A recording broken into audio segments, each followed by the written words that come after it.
ajude a dar o melhor para o Senhor. Tá? Para isso nós estamos aqui, para dar o melhor para o Senhor.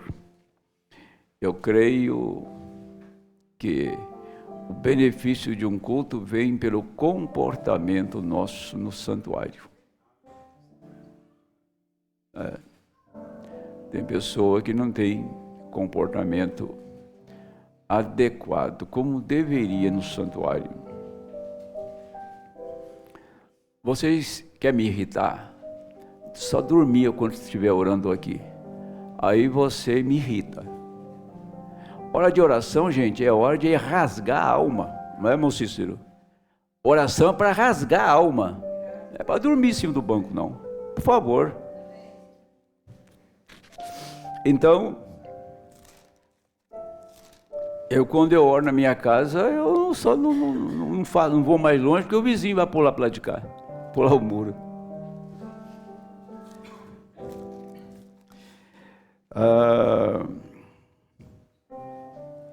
Eu falei na sexta-feira num título e eu não consegui entrar no assunto. Eu tenho ele escrito aqui, deixa eu pegar. Não, está lá no outro caderno. Como é que é mesmo? Pega aí para mim. Eu vou pregar no mesmo título.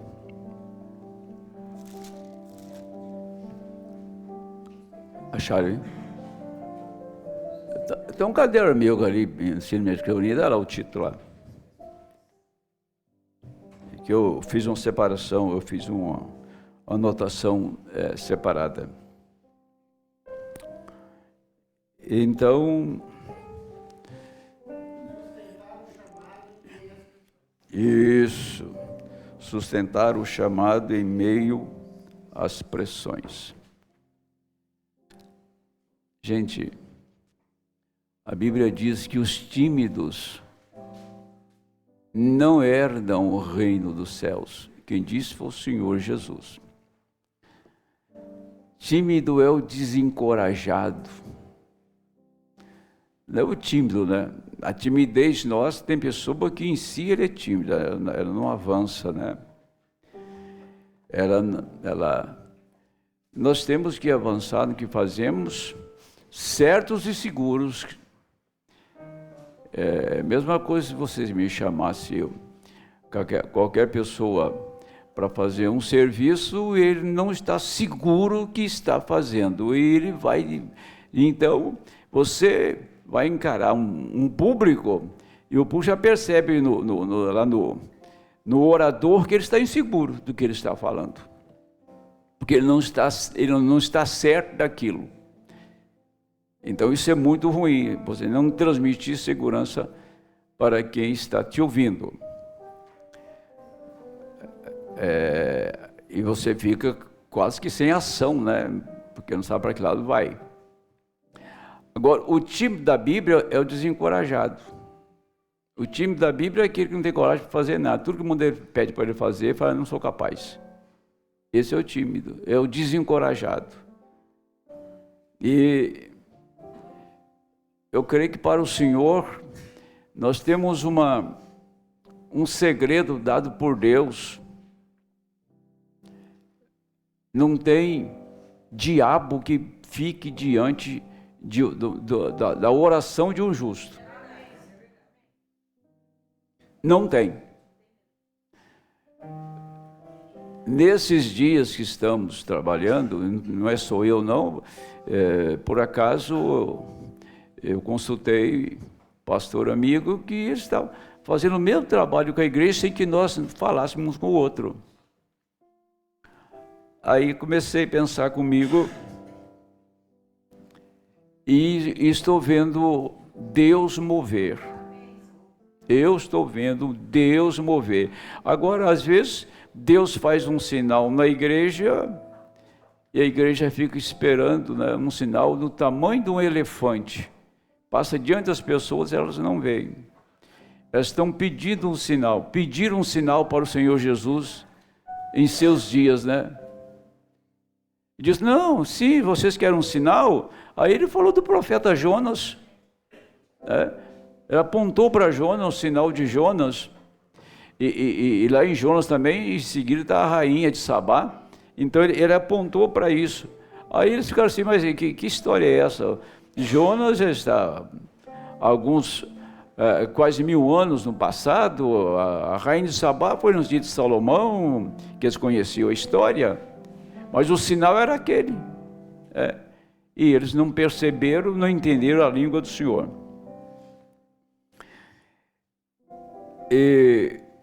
Então, eu creio que a oração, principalmente num tempo que estamos vivendo, nesse tempo que a gente vive a demônio para todo lado, né? A espírito por todos os lados. Esta mensagem aqui, ela foi pregada, ela estava mostrando como Deus ia trabalhar com o irmão Branham através de sonhos e visões. Aqui tem 4 sonhos nesta mensagem. E as visões do irmão Branham, quando estava indo morar no oeste, em Tucson. Então, se você vai tomar essa mensagem, ela é uma mensagem que você pegar e ir numa parte dela e não chegar na outra, você não vai entender.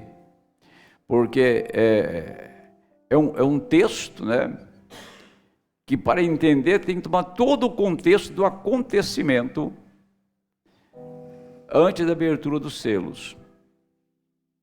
Eu vou ter uma pequena parte dela aqui, tá?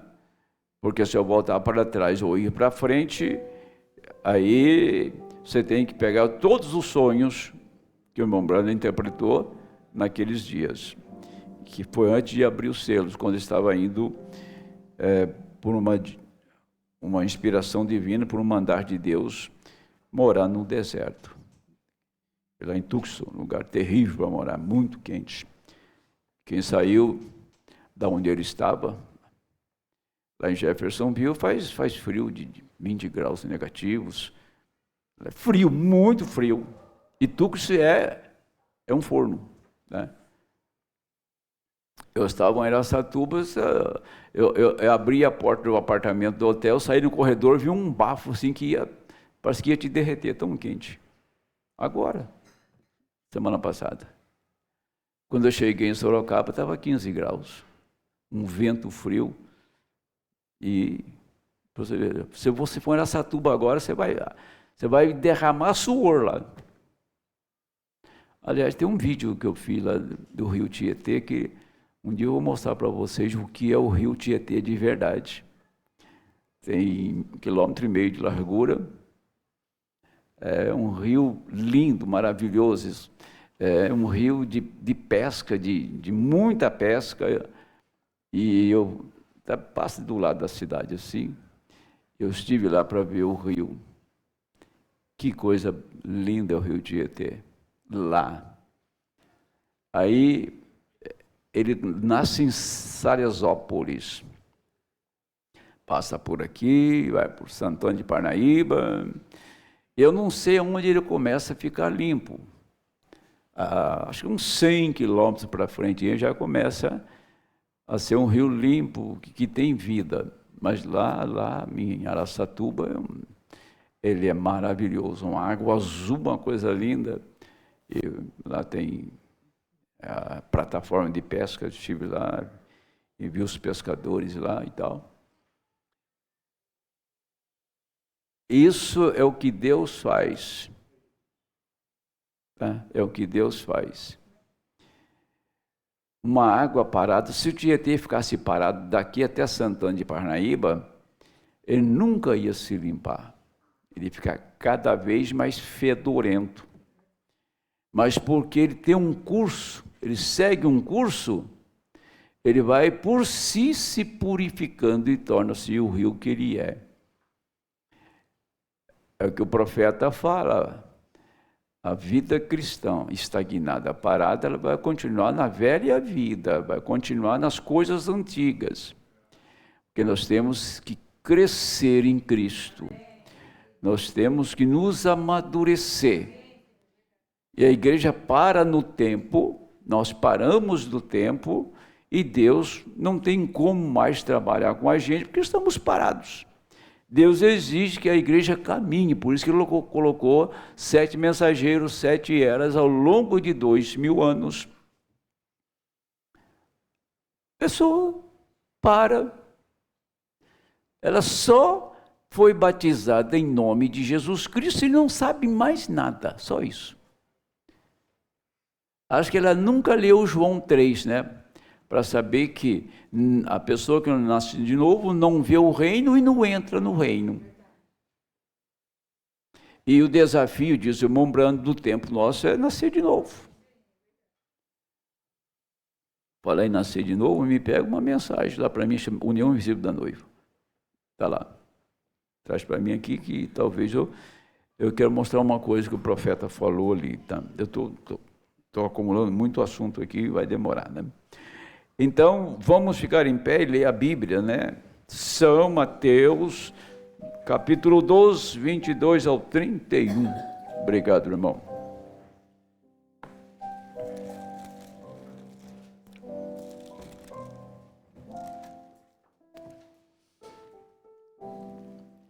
Trouxeram-lhe então, isso, 12, o que eu fiz aqui? Deixa eu voltar aqui, é isso mesmo. Vamos mudar, 11 e 20. É menos extensa, 11 e 20. Então começou ele a lançar em rosto as cidades onde se operou a maior parte dos seus prodígios, o não se haverem arrependido, dizendo: ai de ti, Corazim, ai de ti, Betsaida, porque se em Tiro e em Sidom fossem feitos os prodígios que em vós se fizeram, há muito que se teriam arrependido com pano de saco grosseiro e com cinza. Por isso eu vos digo que haverá menos rigor para Tiro e Sidom no dia do juízo do que para vós. E tu, Cafarnaum, que se ergues até os céus, será abatida até aos infernos. Porque se em Sodoma tivessem sido feitos os prodígios que em ti se operaram, teria ela permanecido até hoje. Porque, porém, eu vos digo que haverá menos rigor para os de Sodoma no dia do juízo do que para ti. E o Senhor Jesus falou essas palavras em João 4 e 34. Na conversa com a samaritana, ele disse, João 4 e 34, Jesus disse-lhes, a minha comida é fazer a vontade daquele que me enviou e realizar as suas obras. O meu alimento, o meu prazer, o que eu como, é saber que estou fazendo as obras de meu Pai. Esse mesmo Jesus que falou isso, um tempo mais tarde, ele passou a viver em homens e mulheres, depois do Pentecostes. E o prazer daqueles discípulos, o alimento que saciava eles, satisfazia eles, era saber que eles estavam morrendo, padecendo por uma causa, e que aquilo era a vontade de Deus. Aí vem a contradição. Como que a pessoa em sofrimento pode estar feliz? Como a pessoa que está passando por provas árduas pode dizer: estou feliz, estou realizado, e você olha que ele está sob uma grande pressão. É por causa do título aqui. Cumprindo o chamado no tempo de pressão. Fazer as coisas quando o vento sopra a seu favor. Como agora eu vou fazer, porque agora eu tenho tempo para fazer. Eu não fazia antes, porque eu não tinha tempo, mas agora eu vou fazer. Aí Deus, você não precisa mais ter o serviço, não. Você tinha que provar que podia antes, porque você não tinha condições. Quando nós não temos condições, é quando Deus, quando você avança, Ele te dá condições. Quando nós não temos condições, e você avança, aí você vê o sobrenatural. Porque se eu esperar ter condições, se eu esperar ter o sinal verde, tudo liberado, agora sim, agora eu estou tranquilo, agora eu posso fazer. Que galardão, que vitória, que ato heróico nós praticamos. Não tem ninguém contra mim agora, não tem vizinho, não tem pai, não tem mãe, agora estou livre para fazer. Eu batizei algumas pessoas aqui, e que ficaram algum tempo aqui. Aí o marido disse assim: ou você escolhe, lógico que, né, o linguajar do povo lá fora, você escolhe a igreja ou eu? Ela escolheu o marido. Uma moça arrumou um bom emprego num tempo difícil de emprego. Quando ela foi trabalhar, a empresa disse: não pode trabalhar de vestido aqui. Eu falei: então esse emprego não me serve, vou arrumar outro. Então são coisas que você está em necessidade, mas você desagrada a Deus se for fazer aquilo. Aí você vai enfrentar uma grande luta, porque você precisava daquele emprego. Mas você renunciou pela exigência da empresa, que não era adequada às suas vestes. Assim é a empresa, e aconteceu com muitos isso. Já vi pessoas dispensar bons empregos porque tirava a liberdade dele de frequentar os cultos. Ele nunca passou fome. Então, são pequenas provas que vêm ao nosso encontro, são pequenos testes. E você dispensa muita coisa que seria muita vantagem para você, para poder servir a Deus. E nunca acontece num tempo bom de bonança, sempre acontece em horas difíceis. As provas sempre vêm em horas difíceis. Agora, se a vontade do Senhor Jesus, o alimento dele, era fazer o que o Pai dizia para ele, era fazer o que o Pai tinha determinado, se esse Jesus vive dentro de nós, a nossa comida, nosso alimento, é fazer a vontade dele. Senhor Deus, eu estou certo de que o Senhor está bem neste lugar, bem presente aqui, nesta manhã do primeiro dia da semana. E nós estamos certos de que se tem alguém interessado no nosso bem-estar, na nossa vitória, é o Senhor. Isso não significa que nós não vamos ter lutas, não significa que nós não vamos ter problemas e dificuldades. Em meio às lutas, em meio às pressões, que um chamado é confirmado. E se o Senhor tem chamado esse pequeno grupo para ser herdeiro do reino, para ser participante do arrebatamento, para reunir com aquele grupo que nos espera na sexta dimensão, o poder que vai chamá-los aqui não está neles, está em nós. Porque eles foram com justificação, eles foram com santificação, eles foram através dos dons, mas não tiveram conhecimento dos mistérios, dos segredos que Deus revelou, abrindo sua palavra neste tempo. Eles precisam exatamente disso que nós temos aqui, para eles vir aqui.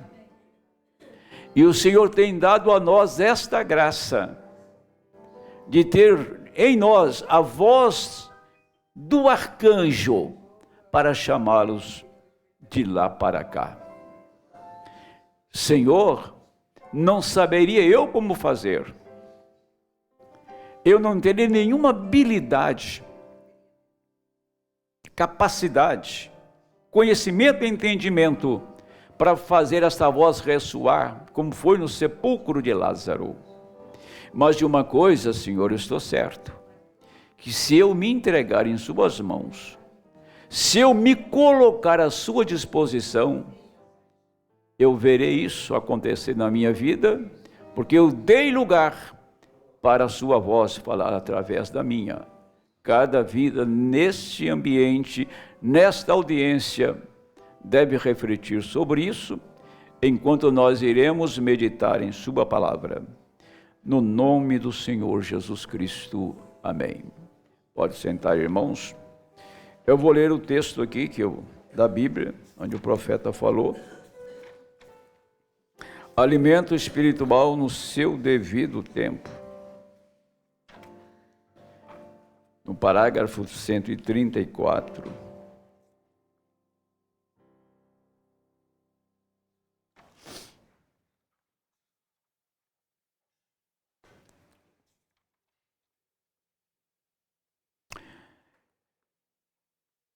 Querido Deus, alimento a seu tempo, alimento espiritual, algo de que o mundo nada sabe. Como ouvimos nosso Senhor dizer aquela noite, ou aquele dia lá em Samaria, o mesmo lugar que Eliseu caminhou e disse, Elias, né? Foi lá em Samaria, no mesmo lugar que ele disse, segundo a minha palavra, nem orvalho, nem chuva cairá do céu até que eu chame. Deus estava enviando um juízo para um povo rebelde,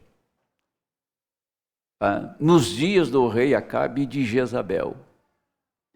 E o juízo tinha que ter alguém para pronunciar o juízo. Vocês entendem? Tinha que ter alguém para pronunciar o juízo.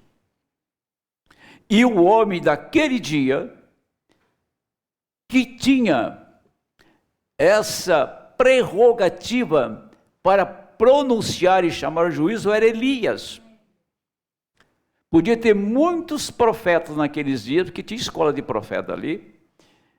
Podia ter sacerdotes, homens bons ali. Mas o homem que ia trazer juízo era Elias. E Elias falou com o céu. E disse para o céu cessar orvalho e chuva. E o céu respeitou, obedeceu Deus, trabalhando com a natureza através de um homem. E Deus não vai fazer nada aqui, neste tempo final, a não ser através dessa igreja. Estejam certos disso. Esse é o peso e a responsabilidade que pesa. Deus não vai mover, Ele vai mover esta gente que tem recebido sua palavra. É você mesmo que é a pessoa indicada por Deus para trazer o juízo sobre o mundo que está pendendo agora mesmo e vai se estabelecer em larga escala quando a noiva sair daqui. Como Elias fez isto.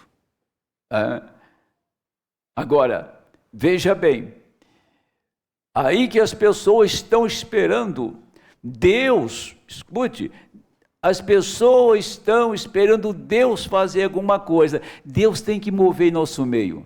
Deus não vai mover aqui se nós não sairmos na frente. Está entendendo? Deus só vai mover se eu sair da frente e tomar Ele em sua palavra. Pensaram nisso? Que Deus, não é que Ele depende de mim, depende de você. Mas Ele não vai fazer nada aqui sem essa igreja, porque ela tem exatamente a autoridade para abrir, fechar o céu, realizar tudo o que está escrito. É ela que irá fazer. Deus não vai descer aqui para fazer. Ele não vai mais na casa de Abraão como ele foi nos dias de Abraão, e nem ele vai descer aqui na terra num homem chamado Irão Brando. Terminou. Agora é comigo. E se cada um sentir esta responsabilidade e assumir o posto dele, a roda da carruagem vai começar a virar. Eu quero que vocês entendam isso. Não é um sermão bonito, é uma reflexão muito séria. Eu não quero parar no caminho de ninguém. Eu não quero parar no caminho de ninguém, eu não quero ser um atraso para a igreja, eu quero estar avançando junto. Nós temos que ter esse mesmo pensamento. Como ouvimos o nosso Senhor dizer naquela noite, ou naquele dia em Samaria, o mesmo lugar em que Eliseu caminhou, disse: ora, o orvalho não cairá até que eu chame por ele.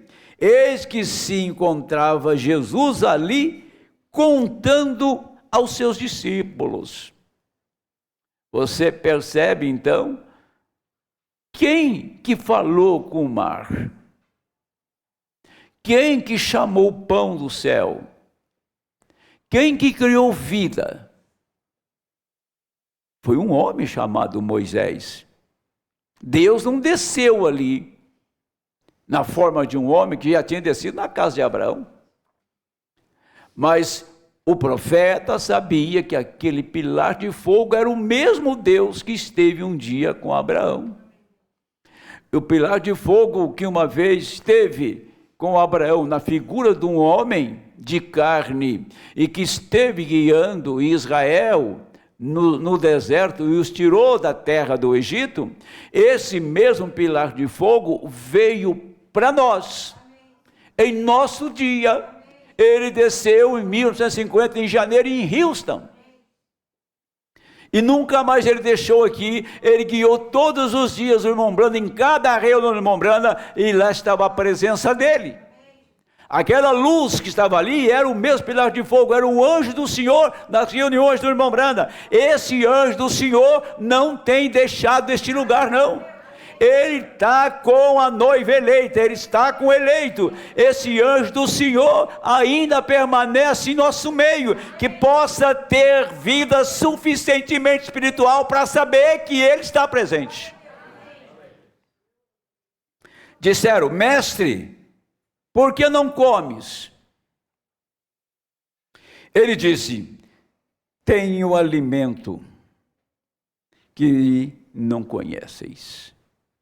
Disse: tenho alimento que não conheceis. Verdadeiramente o Senhor, o alimento dele era fazer a vontade de Deus. e ver as obras de Deus manifestas em sua hora. Ele estava ali para cuidar que fossem feitas. Eu nada faço a não ser que meu Pai primeiro me mostre. E o que o Pai me mostra, isso faço. Pai, assim é hoje.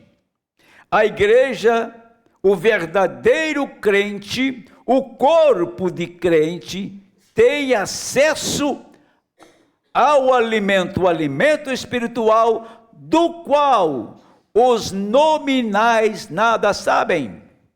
O mundo nada sabe deste alimento. Pai, para a tua igreja, teu povo, a noiva do teu filho que o ama. Então, agora, eu quero ser bem sucinto nisso aqui, tá?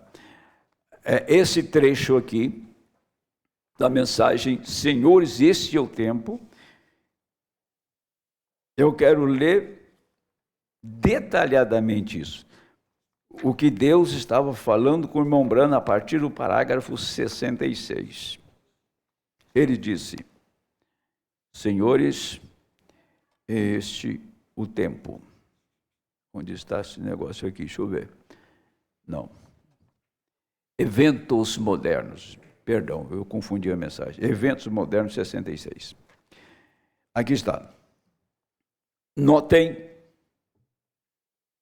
nós encontramos pessoas hoje, há muitas pessoas que não podem crer nisto, até mesmo pessoas cheias do Espírito. Eu vou lhe dar uma que vai, olha, pessoa cheia do Espírito. Eu vou lhe dar uma que vai impressioná-lo. O batismo do Espírito Santo não significa que você está entrando, não mesmo, não nisto. Não tem nada a ver com sua alma. Isto é o batismo, vê? Aqui está a alma interior, aqui, que tem que vir de Deus. Mas então, no exterior, você tem 5 sentidos, cinco entradas para você contatar seu lar terreal. No interior, você tem um espírito ali, você tem 5 saídas. Sua consciência, o amor, e assim por diante. 5 saídas daquele espírito. Lembre-se, naquele espírito você pode ser batizado com o genuíno Espírito de Deus e ainda estar perdido. Veja bem, é um assunto muito relevante, que ninguém vai entender. Quando fala na Bíblia que o Espírito Santo é o selo, você está selado até o dia da vossa redenção. Aonde as pessoas têm feito coisas e têm falado coisas, eu vou entrar logo aqui, Senhor, esse seu tempo para mostrar isso para vocês, que acha que está fazendo certo, quando não está fazendo. Porque Deus trabalhou com Martinho Lutero na justificação. Ele não trabalhou nem na alma e nem no espírito de Lutero. Trabalhou aqui.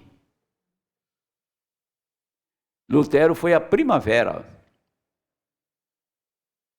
Depois, Deus trabalhou no espírito, com santificação de Wesley, que o profeta chama, foi o verão.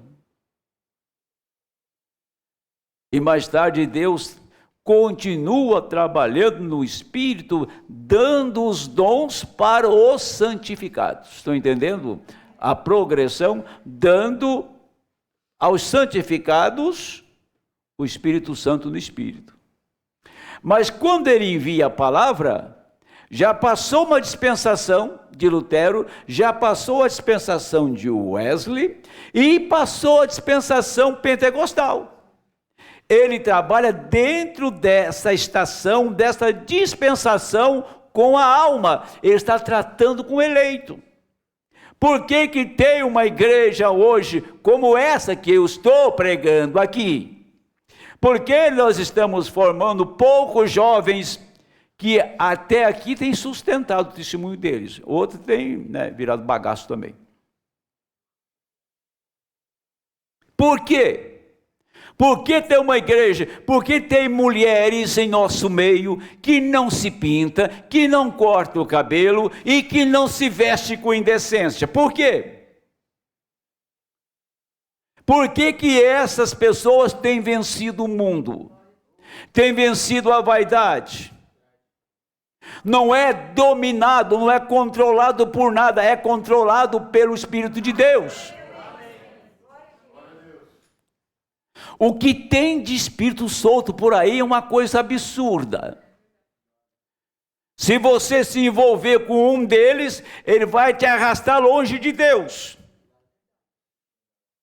O maior inimigo hoje da alma do homem foi a tecnologia que transformou-se em redes sociais. Essa peste eu vou morrer combatendo. Aqueles que tiver que vencer, vai ouvir pregadores desta mensagem e vai vencer. O que não tiver que vencer, vai enfiar a cara nisso mesmo e vai morrer afogado nisso. É o caminho para onde você quer ir. Você abre uma tela e faz o que você quer. Você vai encontrar coisas ali de arrepiar. Na tela natural já aparecem umas coisas que é intragável. Pensa bem, quando você entra no submundo do diabo ali dentro, a sua casa, o seu quarto vira um antro de demônio, coito de demônio, de prostituição. Já que o homem hoje não precisa sair de casa para ir lá na zona de meretriz, como tinha antigamente, luzinha vermelha na rua, e quando aquela luzinha vermelha, a rua era uma rua toda de prostituta. Você sabia disso? Luz vermelha era prostituta. Hoje não tem mais luz vermelha. Hoje você tem um celular na mão, tem a tela do computador, e você entra nesse submundo aí e prostitui quanto você quiser. Então, o diabo facilitou o pecado. Facilitou, abriu a porta. Agora, se este lugar aqui não for um lugar de combate, pega a sua viola, vai cantar no inferno, porque aqui é lugar de homem ungido por Deus para falar a verdade, pregar a verdade, ponto final. Amém.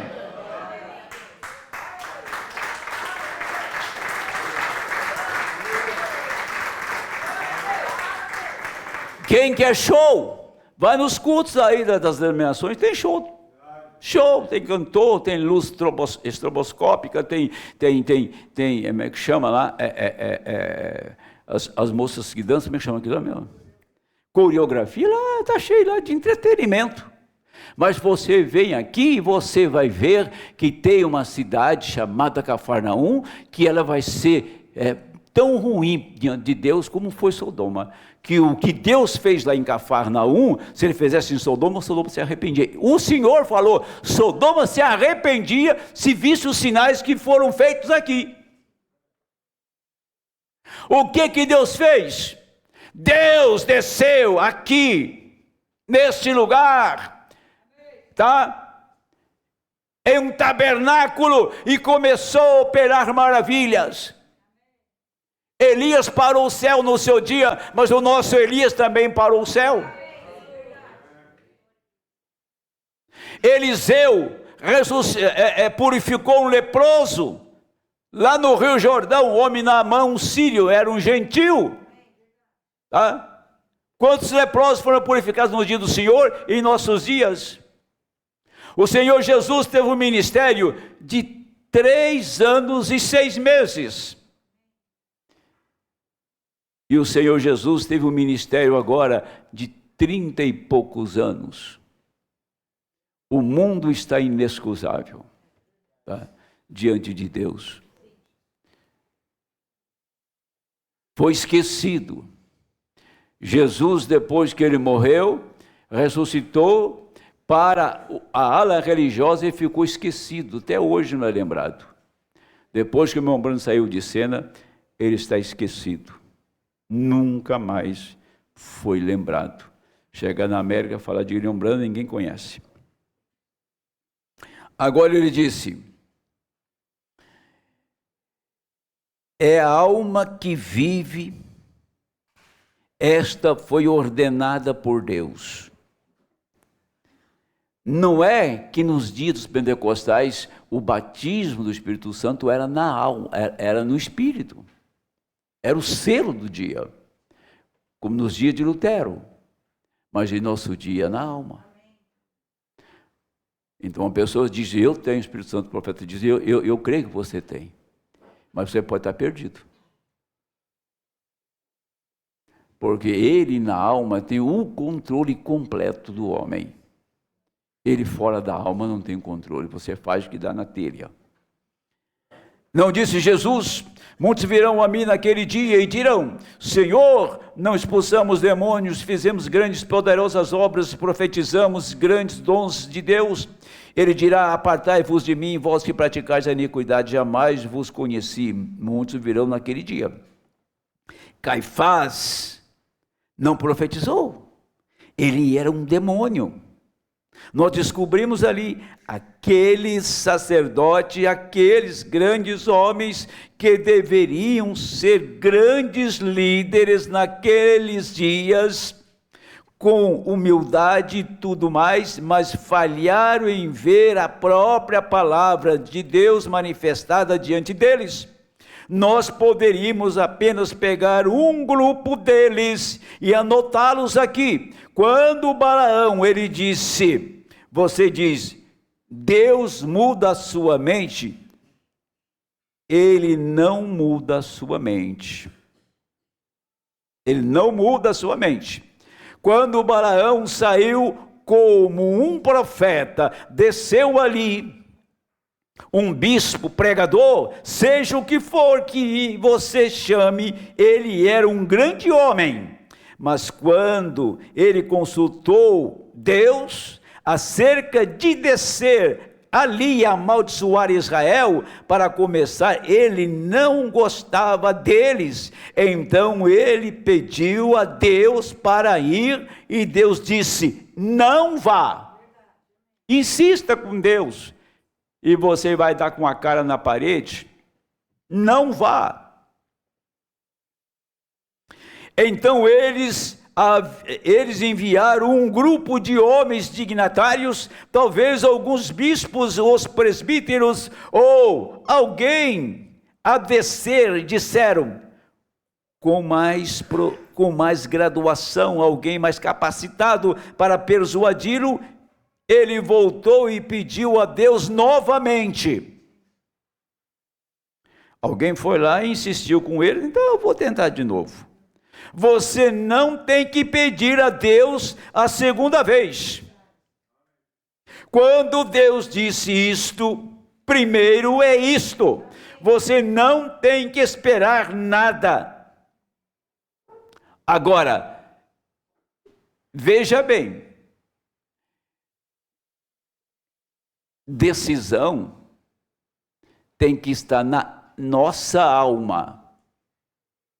E decisão tem um preço. Eu já vi casamento acabar por decisão. Eu já vi pessoas ficar sozinhas porque decidiram. Porque teve a oportunidade de ouvir a Deus e ficar com o que Deus disse. Decisão é coisa muito séria. E você, nesse quesito, não pode, não deve errar. Como disse o profeta, atrás de um homem vitorioso tem uma mulher, de um fracassado tem também. Pode berrar, esbravejar comigo, mas cada problema que levanta na igreja tem uma mulher por trás, como foi agora na igreja do meu irmão lá. Nunca, o rabo de saia está sempre para o lado de trás. Uma mulher dominar uma igreja é arrancar gente da igreja, famílias das mais preciosas, com um argumento. Isso é espírito, gente. O dia que entrar alguém no escritório e falar assim, minha mulher falou isso, então vai ouvir sua mulher, não vai escutar os pastores, tá? Estão me ouvindo? Se um dia alguém entrar no meu escritório para dizer, a minha mulher falou isso, então fique com ela, tá? Tchau. Então fique com o argumento da mulher e você vai ver onde você vai se encontrar. Veja bem, aqui o profeta diz, Rebeca não esperou para receber a segunda ordem. Você crê nisso? Você crê que está ocupando o lugar de Rebeca hoje? Ela não esperou para receber a segunda ordem. Eles perguntaram a ela, disseram, você irá? Deixa dizer, né? Deixa ela falar. Ela disse, eu irei. Opa, para aí. Quem que é esse homem? Qual a mensagem dele? E você conhece o homem que você vai encontrar? Olha o que é revelação. Ela não conhecia Isaac. Ela conheceu Isaac pela mensagem de Eliezer. E por aquilo que ele apresentou a ela. Está vendo isso aqui? Esse é o que representa o meu Senhor.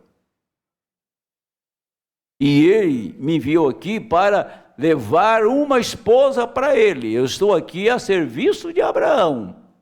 Para uma esposa, levar uma esposa para o seu filho. Deus enviou o irmão Brana, Abraão no lugar de Deus,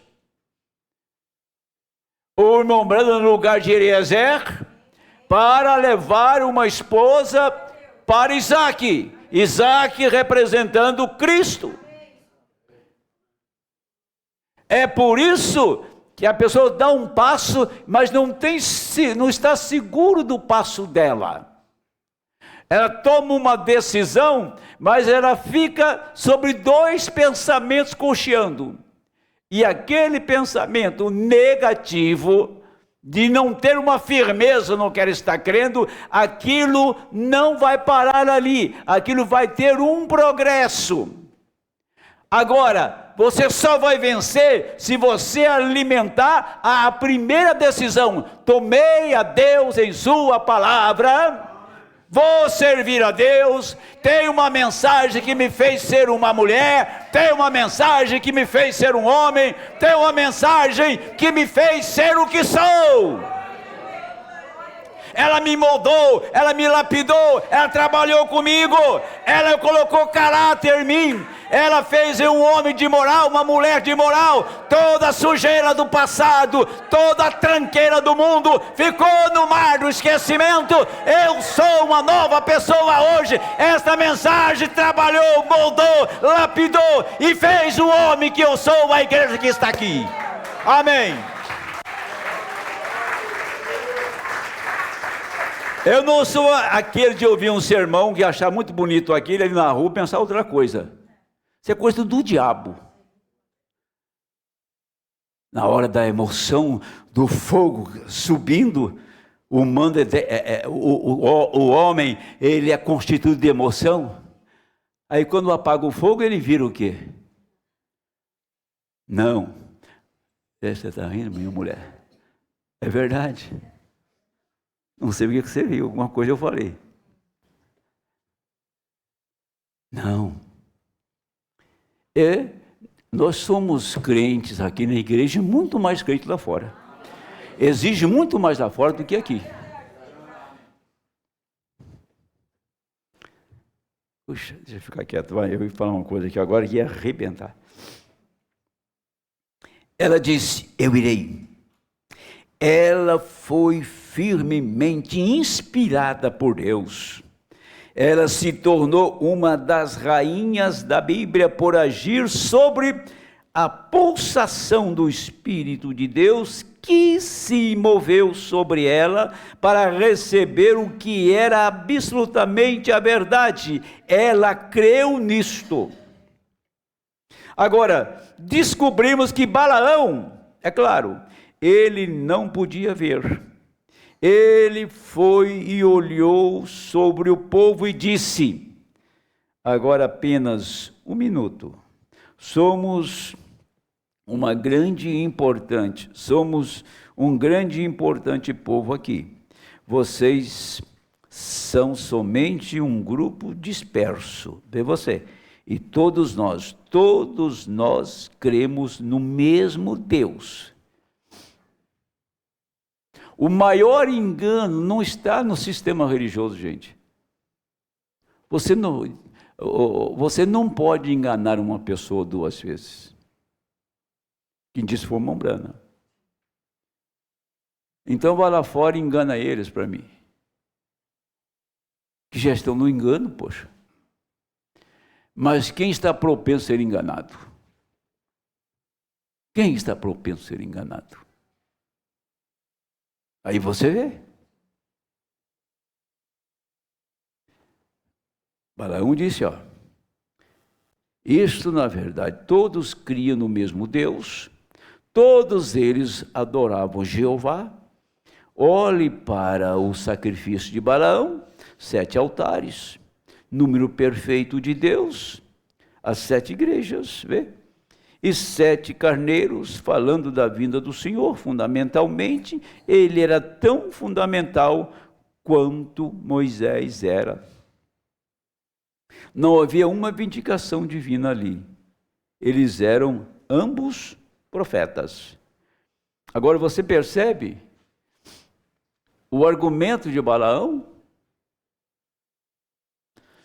Eu tenho a mesma mensagem de Moisés. Esse foi o argumento dele. Nós adoramos o mesmo Deus. Não é isso que está aqui? Porque ontem eu ia entrar num assunto lá em Extrema e o tempo acabou não sendo suficiente. Porque nicolaísmo é o quê? Conquistar.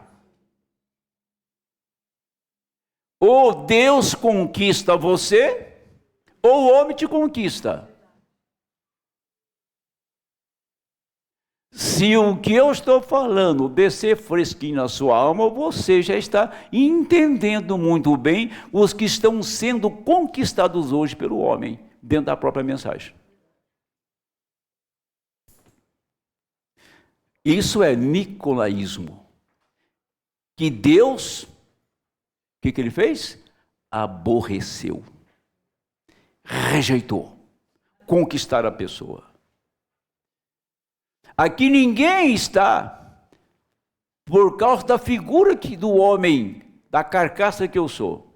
Você está aqui por aquilo que eu ensino e prego. Vocês estão conquistados aqui pelo Espírito de Deus. E não por um camaradinho bonitinho, cheirosinho, né? Porque nem posso mais ser isso, porque o meu tempo já foi. E nunca usei minha prática quando eu era também para fazer proselitismo. Agora veja bem o que está dizendo. Aqui está. Todos adoravam a Jeová. Olhe para o sacrifício de Balaão, 7 altares, número perfeito de Deus, as 7 igrejas, 7 carneiros falando da vinda do Senhor. Mas sob o ministério de Moisés, havia uma coluna de fogo sobrenatural, uma luz que pairava no acampamento. Ali estava a cura divina. Havia o alarido do rei no acampamento. Grandes sinais, cura divina, maravilhas e coisas realizadas entre eles. Isto era um sinal do Deus vivo entre o seu povo. Fundamentalmente, ambos estavam certos. Balaão tentou persuadir o povo e os enfeitiçou. Bem antes deles alcançarem a terra prometida, mas um dia ou dois eles estariam na terra prometida, um dia ou dois de viagem. Mas agora, eu temo, esta é uma nota dura a se fazer. Alguns destes dias me darão um tiro por isto, mas lembre-se disto: as igrejas estão sendo enfeitiçadas por este concílio ecumênico. Ele está levando bem a isto para fazer vocês não o mesmo grupo. Vocês não são o mesmo grupo. Saia do meio desta coisa e seja separado. Certamente que isto é a verdade. Temos que nos afastar de tal coisa, tão longe quanto podemos estar longe disto. Balaão disse: vamos permitir nossos filhos se casarem, porque, além de tudo, nós cremos no mesmo Deus. Eu tenho um assunto desse que eu tratei com a juventude há pouco tempo.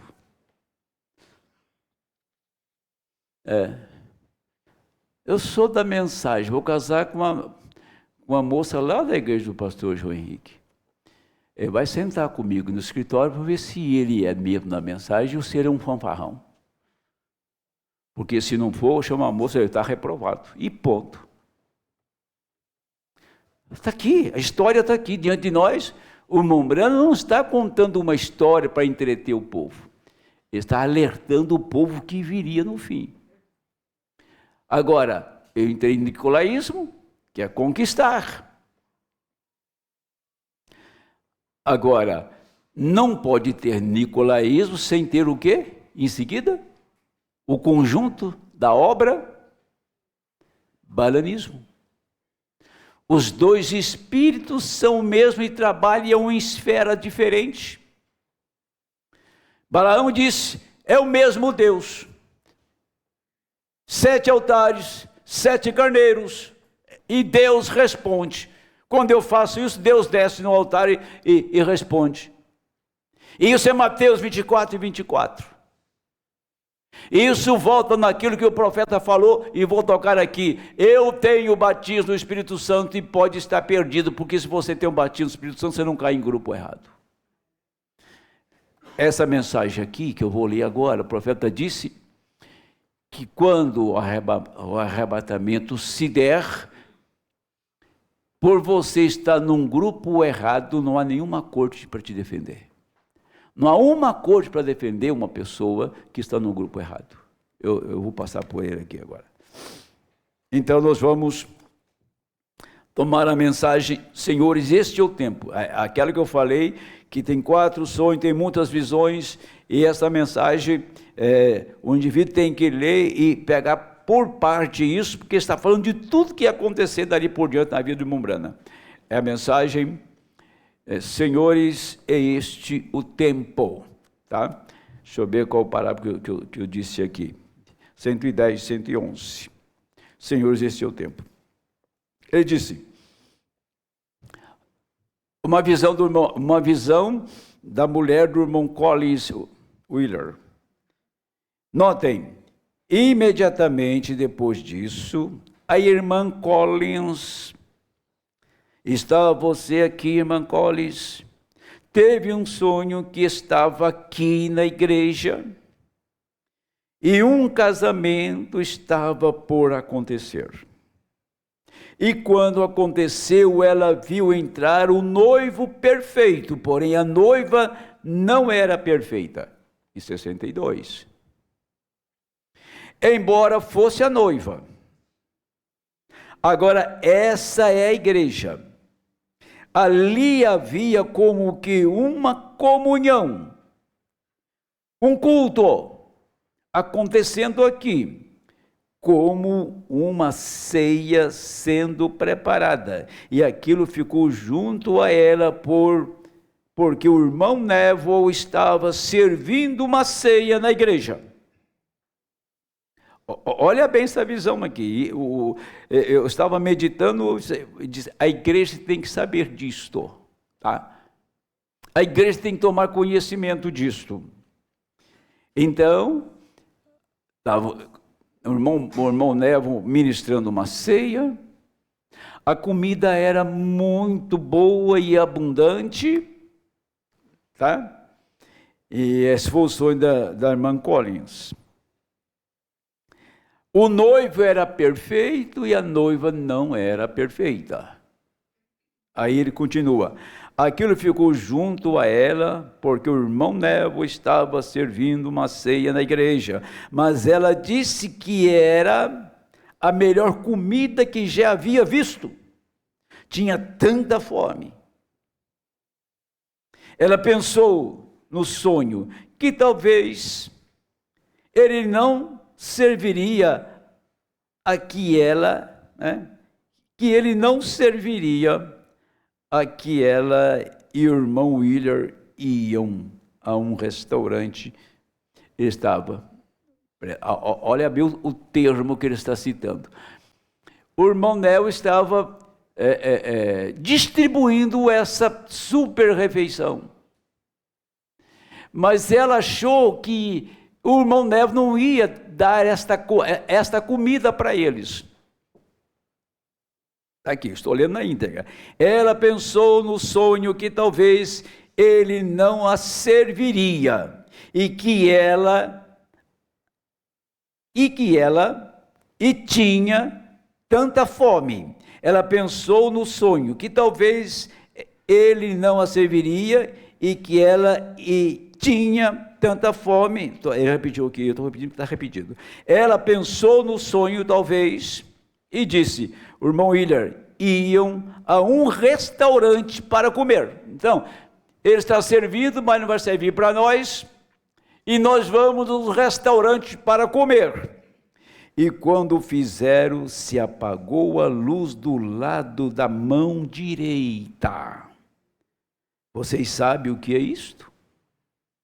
Quando ela pensou em comer outra coisa, a luz apagou. Ela ia sair com o irmão Collins para um restaurante. Quando ela pensou, a luz do lado direito apagou. Você viu o que é a mensagem? Eu quero que a igreja tenha esta linha de pensamento, de raciocínio. Pense em comer outra coisa.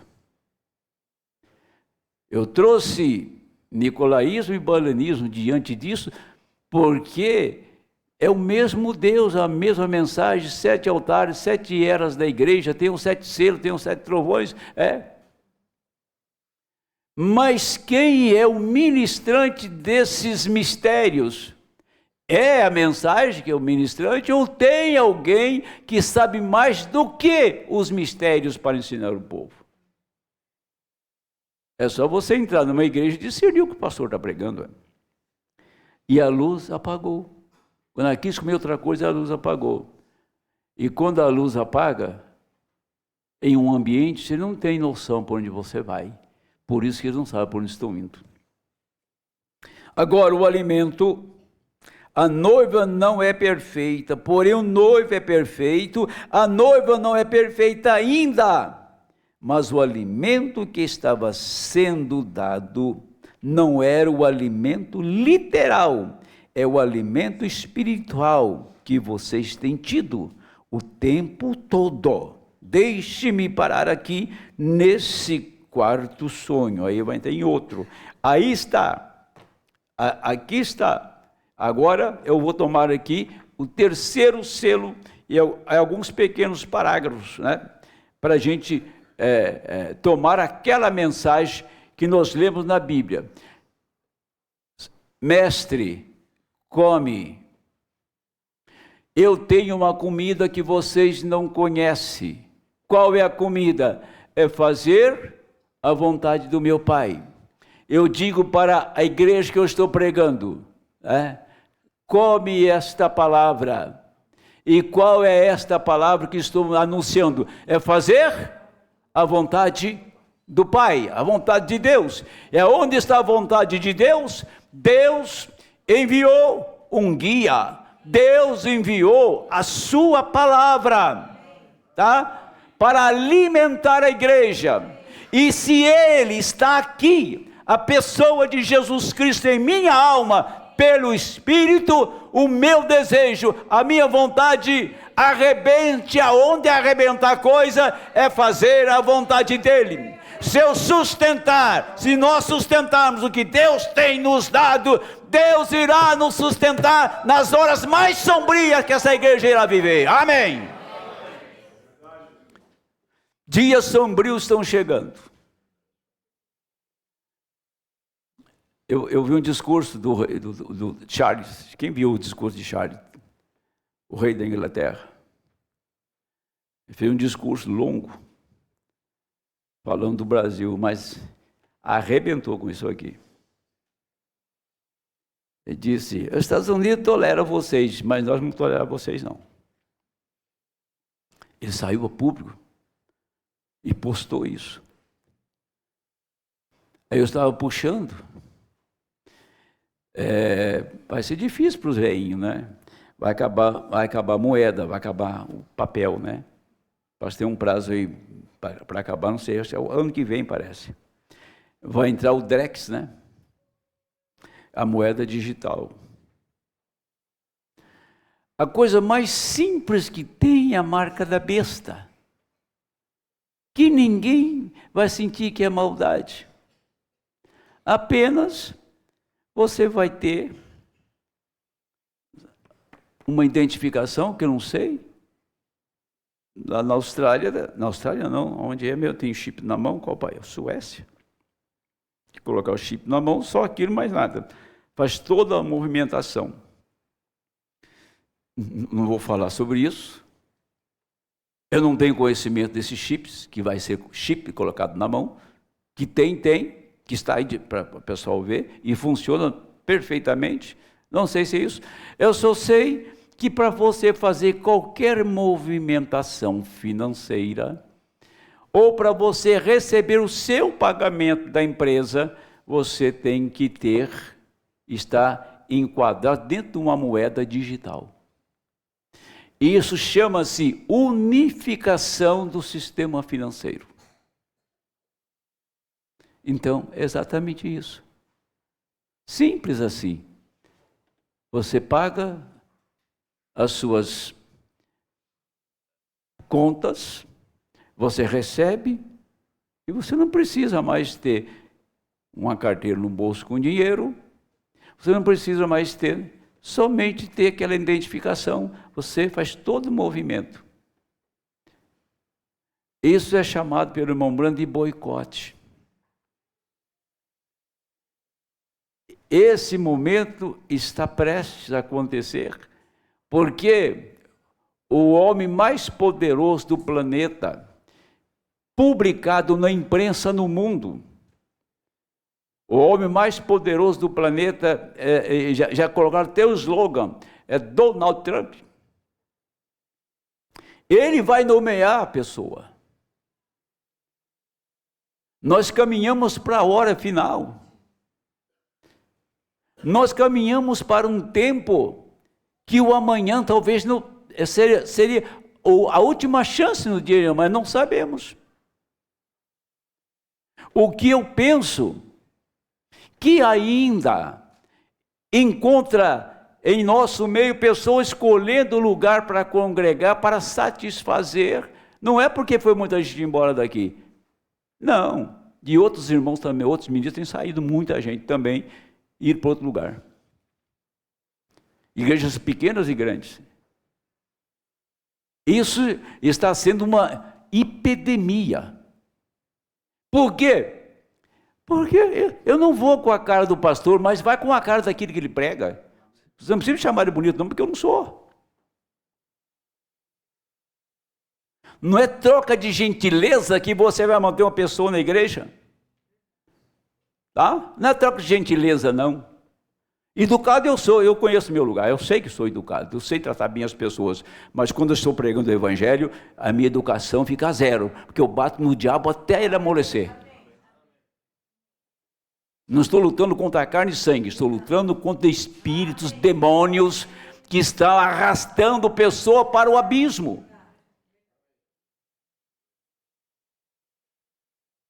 Eu vi uma cena, eu achei incrível aquilo. A mulher ligou para o camarada e fez uma proposta.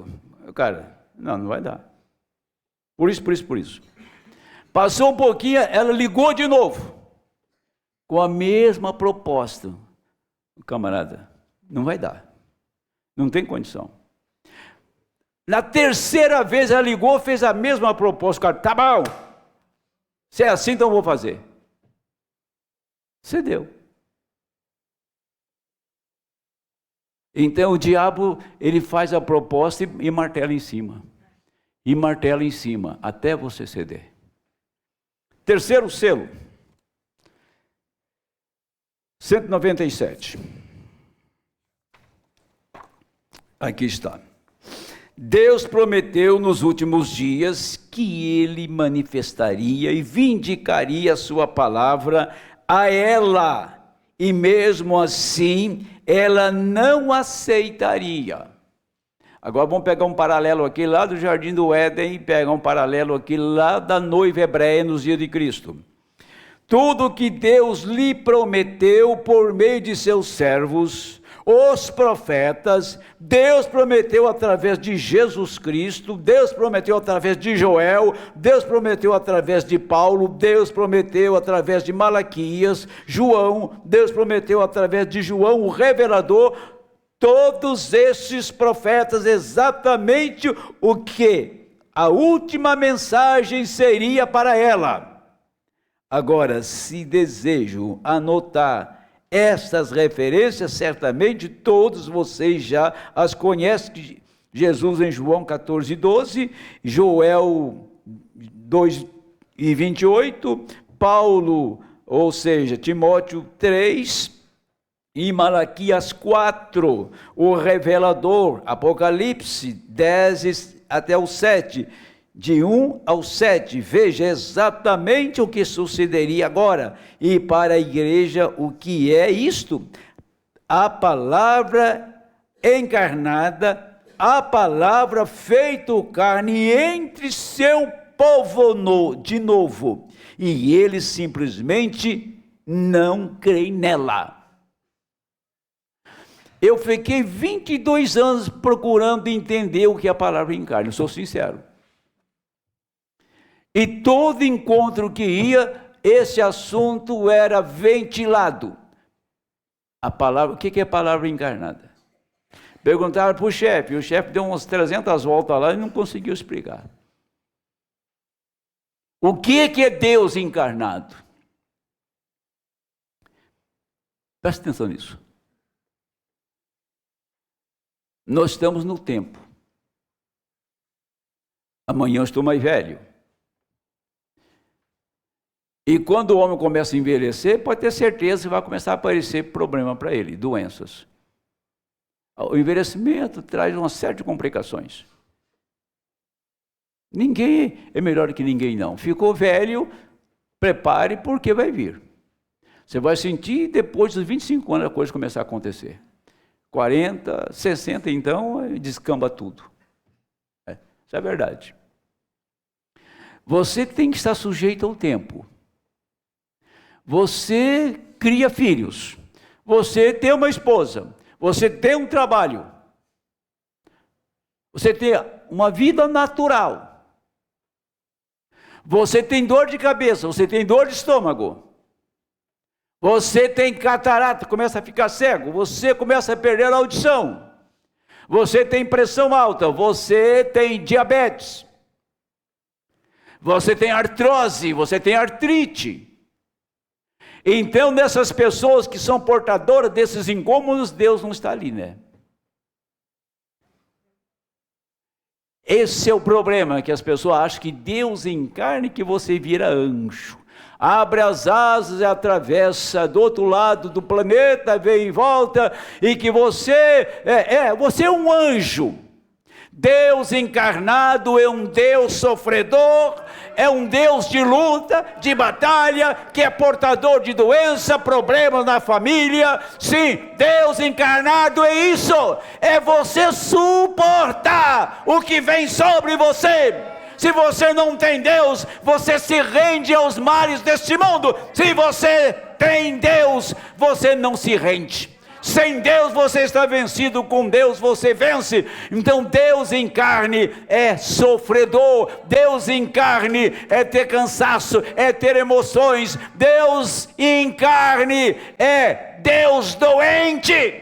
Quem pode crer nisso, que Deus está em carne? Eu creio, porque esta palavra é uma palavra de vida, é uma palavra de ressurreição, é uma palavra de transformação. Não estamos pregando algo fantasmagórico para o povo, estamos pregando algo verdadeiro, real, que tira você daqui e coloca lá.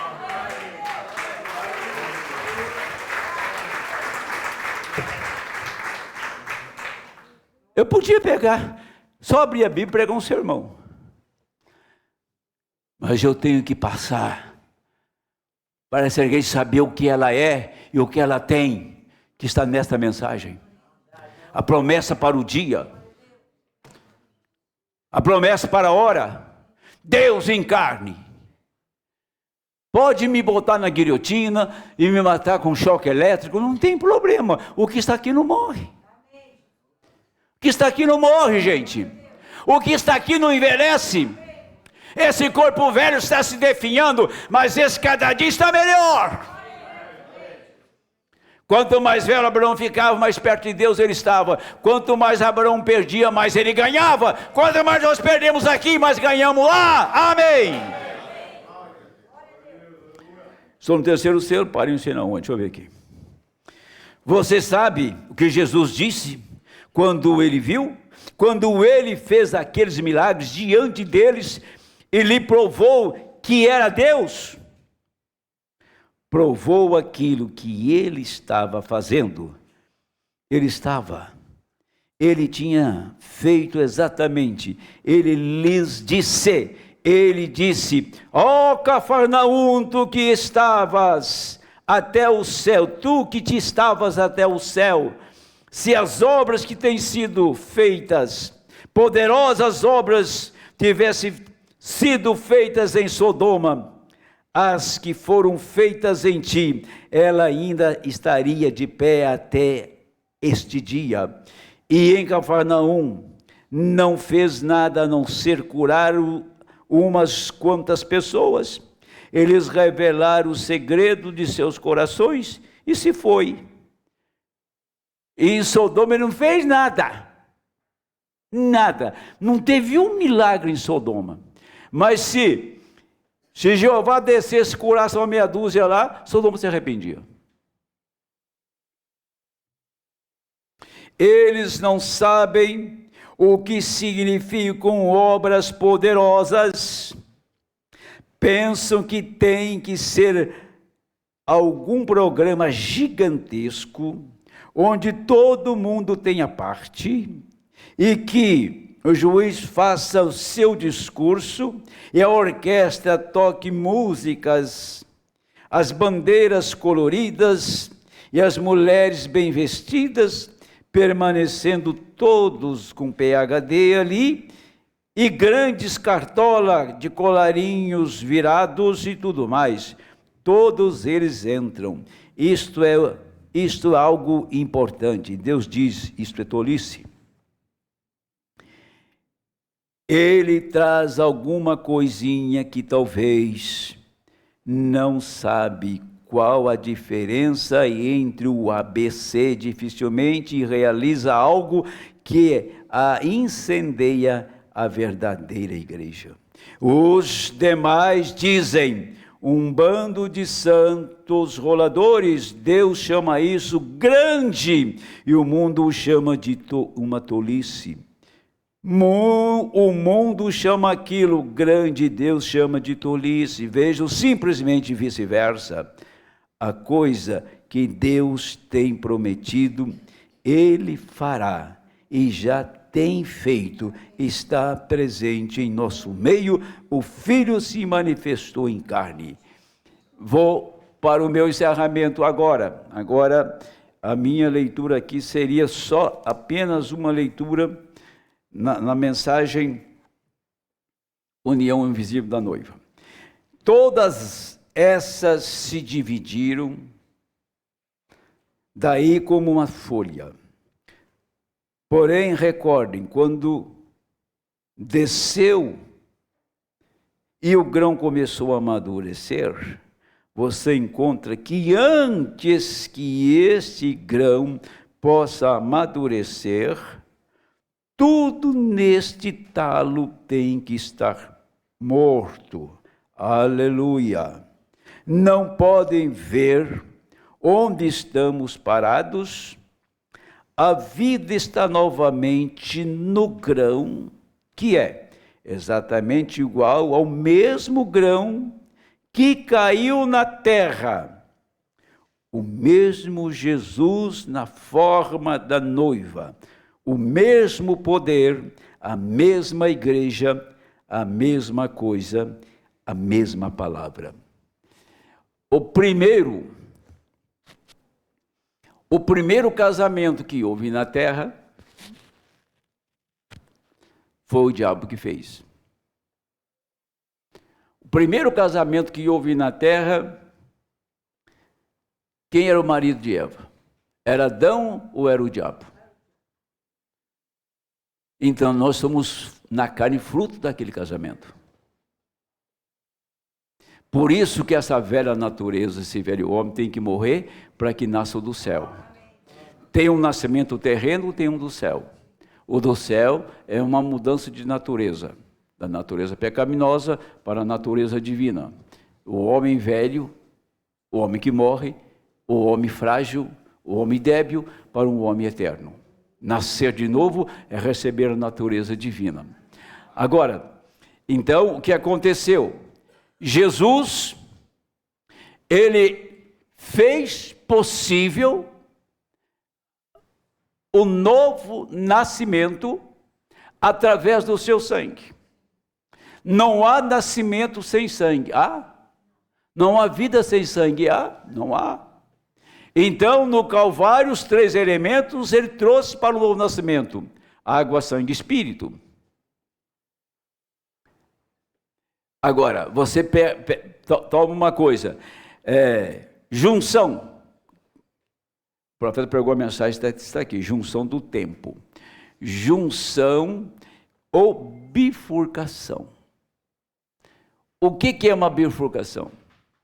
Você vai indo para uma estrada e lá na frente ela se transforma em 2. Aí bifurcou. Mas quando você vai para uma estrada, ela não bifurca, ela faz uma junção, torna-se a mesma estrada. 2 se tornando uma, aí é junção. Foi o que ele pregou. O que Deus fez? Você está indo numa estrada, tá? E essa estrada, lá na frente, ela vai bifurcar. Mas o que acontece? O homem eleito, a criatura eleita que nasceu predestinada antes da fundação do mundo, essa estrada, ela tem uma junção, ela se torna uma só. Então você se torna um em Cristo. Então não tem uma bifurcação, mas uma junção. Nós caminhamos ao longo da nossa vida e a nossa estrada não bifurcou, ela fez uma junção. Cristo aqui, você aqui se ajuntaram lá na frente. Você e Cristo se tornam o mesmo, ajuntou nesta hora. O que a mensagem fez por nós é isso. Você caminhava sem Deus, encontrou com Deus e tornou-se um com Deus. Houve uma junção. E essa junção, o profeta fala, tempo e eternidade. Nós estamos no tempo, não estamos? Mas a eternidade está aqui. Tanto é que a ciência prova que tem uma quarta dimensão aqui, tá? Aqui, o profeta estava na sexta dimensão e estava a 3 metros da sua cama. Ela está bem presente aqui. Então essa eternidade, ela juntou com o tempo, entrou dentro de nós. Nós saímos do elemento tempo e entramos para a eternidade. E Deus nos tem dado uma prova final, nesta hora final. Deus tem nos chamado para o combate nesta guerra. E Deus sabia que tinha uma igreja aqui que sabe guerrear. Ele está na batalha conosco. Deus sabia que ia levantar homens e mulheres aqui capazes de reprovar o mundo, capazes de fazer o diabo ficar calado. Satanás não tem direito de pôr a mão em você, pode estar certo disso. Então, quando ele entrou em você, que se fez esta junção, você se tornou um divino dentro de você. Somos naturais, mas aqui presente está o sobrenatural. Aqui ele está presente, o anjo do Senhor, que não tem deixado a terra. O anjo do Senhor está no campo agora mesmo, está aqui agora mesmo. Por isso que pessoas entram na igreja e saem pior, porque não sabe quem está aqui. Porque ela sai pior. Quando a pessoa fala uma coisa, o diabo pega o que você fala, ele vai martelar. Não é porque eu sou pastor, não. Fale mal do seu pastor, e você, aonde vai parar a sua vida espiritual? O fracasso de muitos é isso. Porque Deus trabalha numa esfera que nós não temos entendimento claro como os humanos têm. Como a matemática 2 de 2 são 4. Não é coisas que fecham, ou seja, são exatas. Deus não trabalha com exatas. Tá? E eu não vi nenhum na história da minha vida que não pagou o preço. Teve ministério que naufragou? Teve. Que eram verdadeiros dons? Eram. Tá? Voltando de viagem ontem, conversando com a minha esposa, lembrei disso. Teve uma igreja, que eu não vou falar o nome dela agora aqui, que eu não faço propaganda para ela não. O pregador falou assim, eu preguei em 133 países ao redor do mundo. Eu preguei 2 vezes na Casa Branca. Eu preguei para a rainha da Inglaterra. Eu preguei para os feiticeiros na Bahia. E tinha 60 mil pessoas. Realmente ele teve um grande ministério mesmo. Tinha, acho que, sei lá quantas mil igrejas no Brasil. Só que um dia, o pastor Edivaldo Frank saiu da Alemanha e veio na igreja dele e apresentou a mensagem. Ele disse, o profeta aqui sou eu. Rejeitamos isso. Morreu como indigente. Tá? Aí, o pastor, o irmão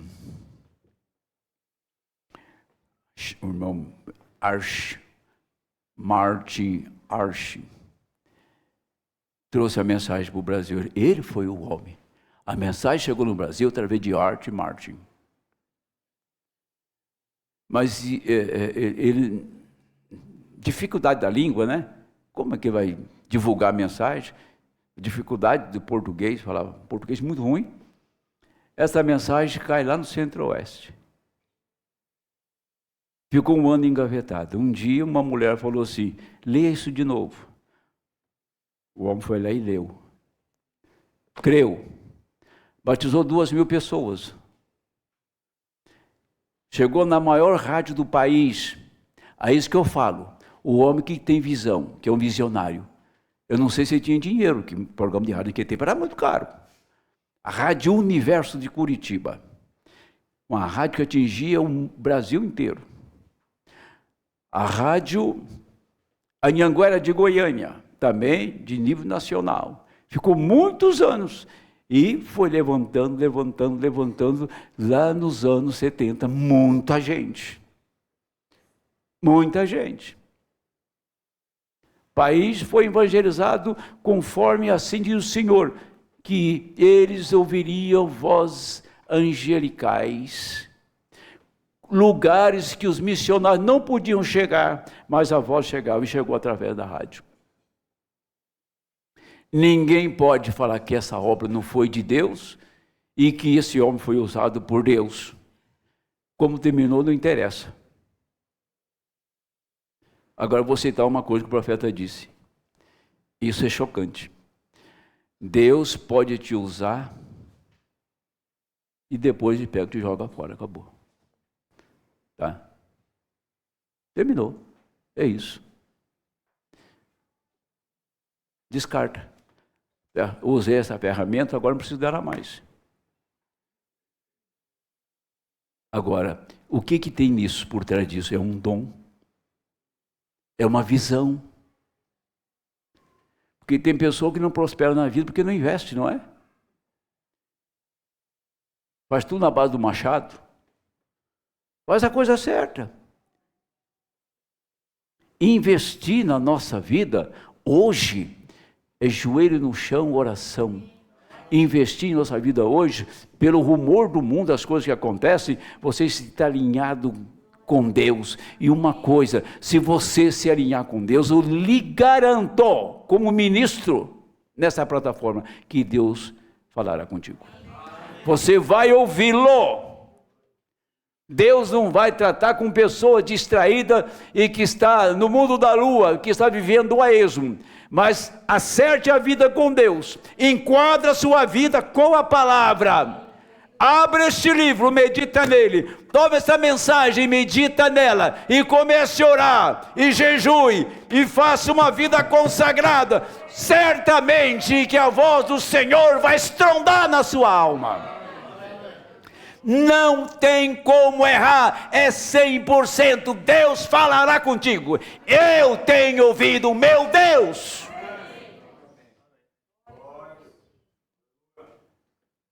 Agora, o profeta disse que quando vai colher o que você plantou, tudo que está no campo diminui, porque tudo concentrou no grão. Tudo que aconteceu no Brasil, o grande volume, a coisa mais incrível, esse povo não crê na encarnação de Deus. Eles falam de Deus encarnado, mas não sabem o que significa isso. Não tem ideia o que é Deus encarnado. E por isso que eu citei, você ser um anjo não batendo asa. Você vai ser um sofredor. Mas quando você abre a sua boca, a sua voz é a voz dele. Os seus passos são os passos dele. A sua vida é a vida dele. Luta você vai ter. Provas teremos, mas você sabe que Ele está com você em cada prova. Ele sobe com você a montanha, Ele desce a montanha, Ele está na planície, Ele está na fome, está na sede, está na luta, mas Ele está ali. Esta carne tem que ser reprovada. Quando Deus entra em você, Ele reprova isso. Ela é reprovada. Quando Deus toma um homem, uma mulher, você reprova tudo que a sua carne faz. Porque você não tem mais a sua mente própria, você tem a mente de Cristo. Amém. E é por isso que Deus dá um limite. E você para no limite que Deus parou, e você não vai mais. Pode insistir que não vai funcionar. Mas para a noiva eleita, Deus abriu os portais. Ele não limitou ela, até que ela chegue a ser como Cristo. Até que ela chegue a pedra angular. Até que ela fale, e é Deus falando em sua plenitude, até que ela chegue à adoção. Para o eleito não tem limite.